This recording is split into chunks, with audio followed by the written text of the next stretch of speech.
All right, welcome to the 11.3 notes completion on areas of polygons. Start out with rhombus or kite, and the rhombus and kite area, very simple, my friends.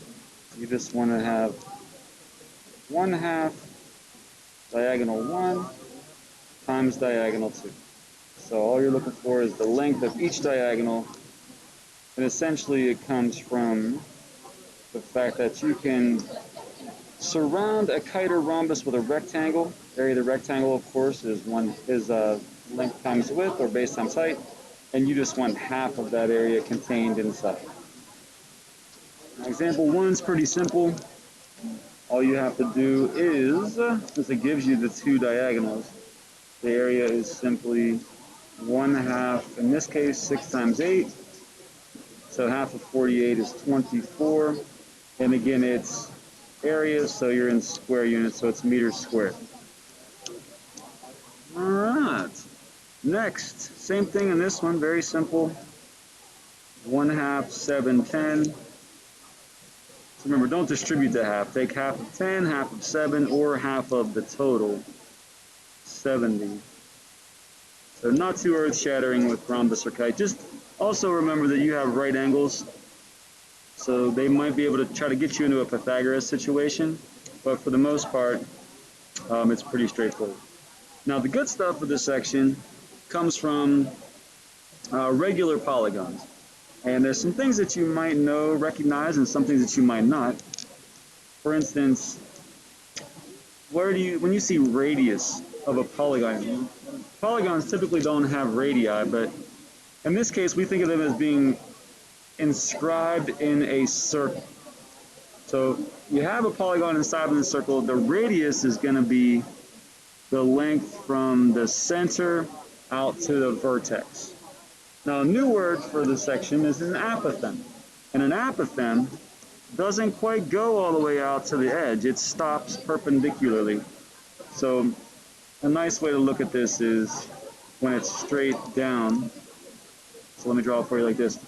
An apothem is going to go down and reach perpendicular to the middle of one of the sides. So radius goes out to the edge.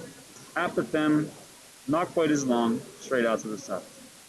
A central angle is simply an angle coming from the center with all the radii. So like a hexagon will have 6 central angles.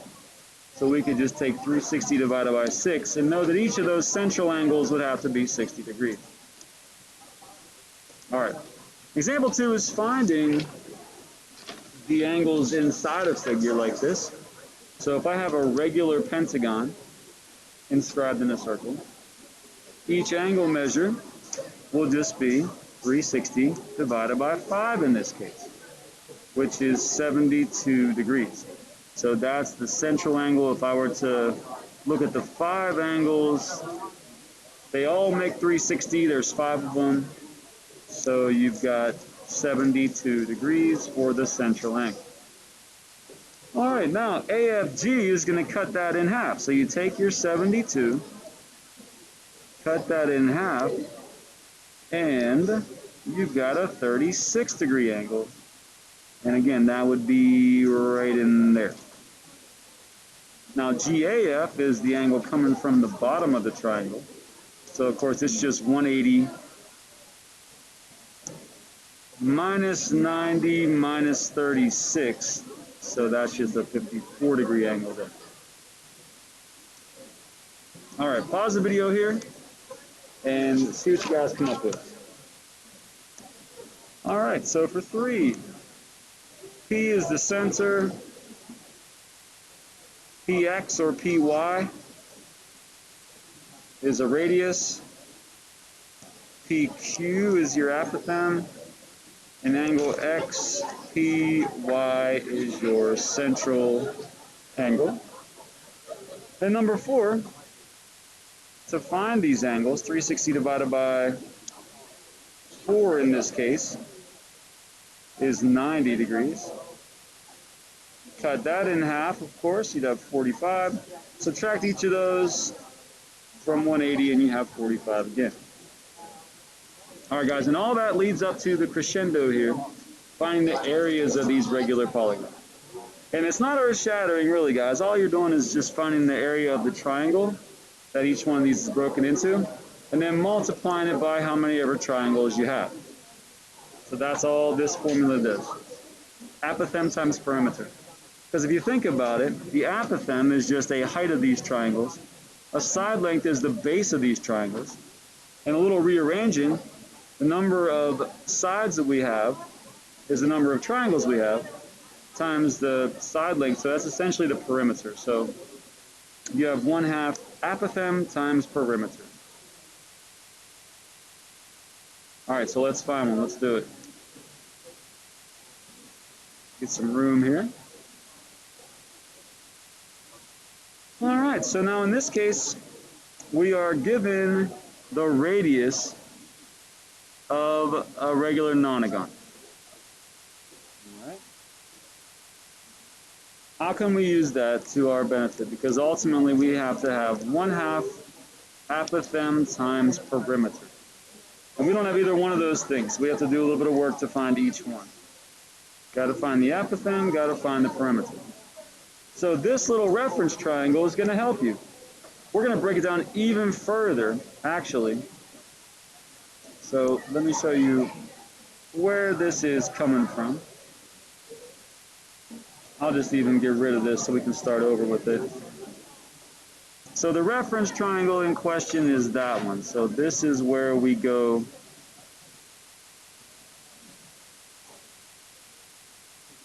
Radius is 4. We got to find the apothem, and we're going to have to find this little side down here. Yeah, sine over. Oh, yeah, just go ahead. All right, so this angle comes from, we have to take 360, divided by how many sides we have. That's 40. And then cut that in half, because 40 would be the big angle there. So 20 degrees. So this is a 20-degree angle right there. And now, we got to find each of these. So we're going to use an old friend here coming back to play, SOHCAHTOA.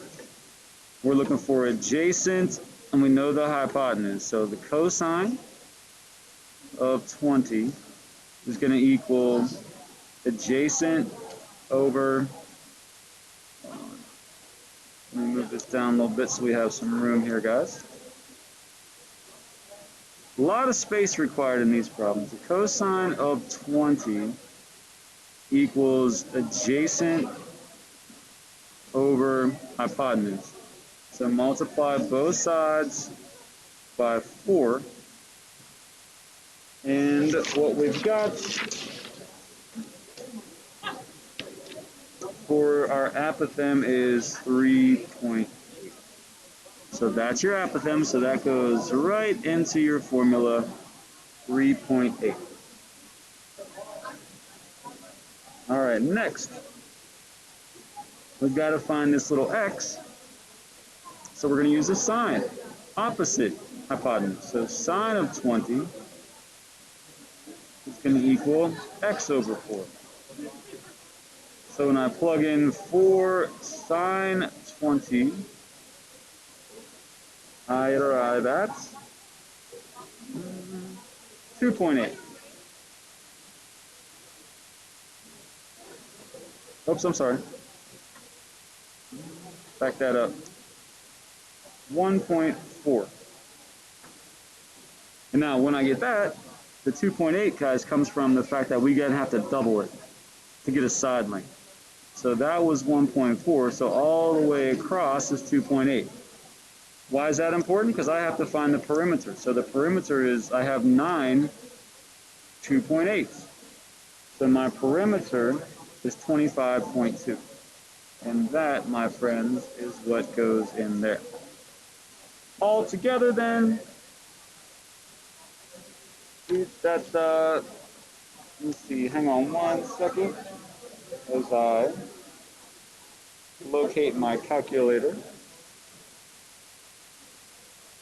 All right, so I take 0.5 times 3.8 times 25.2 to get, we'll just round this to the nearest tenth, 47.9. It's units, so that would be in square units.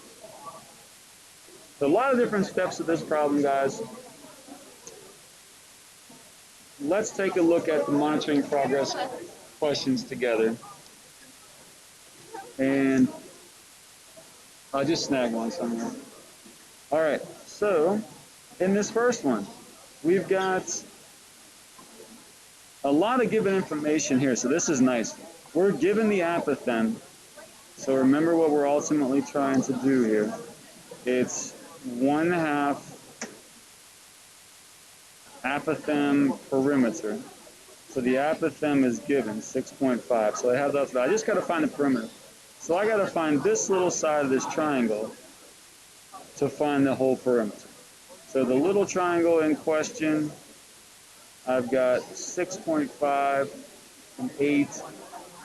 So I can use Pythagorean theorem. 6.5 squared plus x squared equals 8 squared. So my x comes out to be 4.7. Then you got to double that to get the whole side, because then you would want all the way across the side here. So that is not, so your side length is 9.4. And then ultimately then we can use the perimeter. 9.4 times 5 is 46.6. So that's what goes into the perimeter. And my final answer is like 152. Something like that. And then number 6, now this one's a pain because all we know is the side length. So our reference triangle here is going to be, it's going to look like this. And I know 7, so I have to cut 7 in half. The 7 would go all the way across. So we want to cut that in half, 3.5. I need the angle here. I need this little angle. So, remember where that comes from. I go 360. Hang on 1 second here, guys. I'm using my finger here today because I don't have my pen with me. 360 divided by 10 is 36. Cut that in half. And I've got 18 degrees. So the angle is 18 degrees. I got to find the apothem. So SOHCAHTOA is going to come into play here. So I have the tangent of 18 equals opposite over adjacent. Do the old switcheroo. Take 8 to that side, bring 10, 18 to this side, and my apothem is 10.8. So now I can use that to find the area. Got everything I need here. So my area equals 1/2 my apothem of 10.8. Woo, I've run out of room. I cannot write small enough with my finger. The perimeter. The perimeter of this thing is pretty easy, right? The perimeter is just 70. I got the side of 7 and I got 10 of them. So when I multiply all that out, it's about 378. All right, guys, so there's a whirlwind trip through 11.3, finding area of regular polygons. So SOHCAHTOA, Pythagoras, some old school friends coming back to play.